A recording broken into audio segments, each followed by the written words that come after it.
Mais que s'est-il passé dans la nuit du 25 au 26 novembre pour que le couple formé par Leslie Hurlbeck et Kevin Trompa disparaisse si brutalement?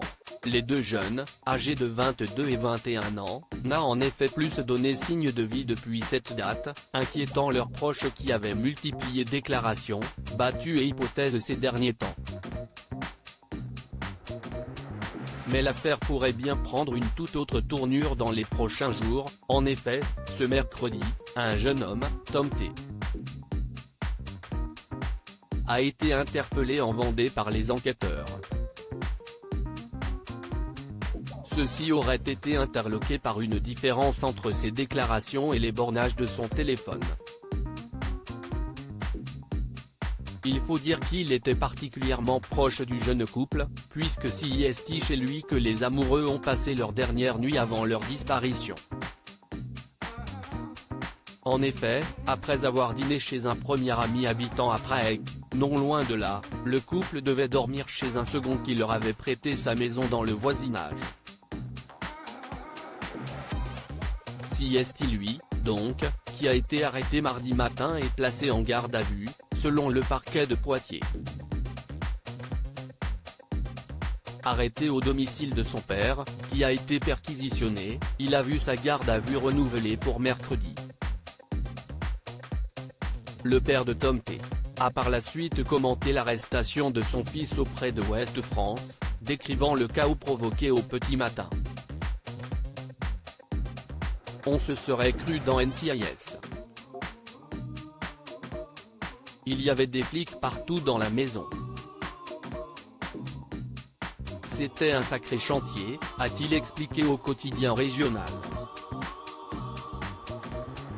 Son fils dormait lorsque la police a débarqué. Ils ont pris son ordinateur mais à part Fortnite, je vois pas ce qu'ils vont trouver, a-t-il ajouté. Des textos inquiétants au moment de la disparition, il avait participé aux recherches de son ami, et s'était même exprimé devant la presse. Kevin avait toujours les clés de chez moi.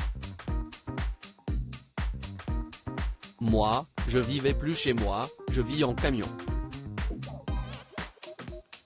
Ils sont venus sur les coups de 17h30, on s'est vu. Ils avaient la patate, on rigolait bien ensemble. Ensuite je suis parti chez mon frangin et à une soirée techno. Pour le moment, la police continue ses investigations. Pour rappel, des affaires du couple avaient été retrouvées le 8 décembre, soit plusieurs semaines après la disparition, en Charente-Maritime. Le téléphone de la jeune femme n'a plus été rallumé depuis une dernière géolocalisation à Niort le 26 décembre. Mais ces derniers textos envoyés, à leur ami tout juste arrêté justement, ne laissaient rien présager de bon. Je viens de vomir mes tripes plein de sang. Dès que je rentre, je me pose, je ne suis pas très bien là, lui avait-elle écrit, alors qu'elle était toujours chez leur ami pour le dîner. Un tout dernier message, puisqu'ensuite, elle aurait arrêté de répondre à ce jeune homme.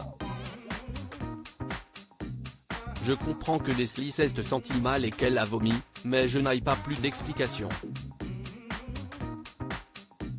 Ensuite, je lui ai envoyé d'autres messages entre 3 et 4 heures pour avoir de ses nouvelles. Je sais qu'ils ont été lus, mais ils sont restés sans réponse, avait-il indiqué à l'époque. Sans révéler toute la vérité,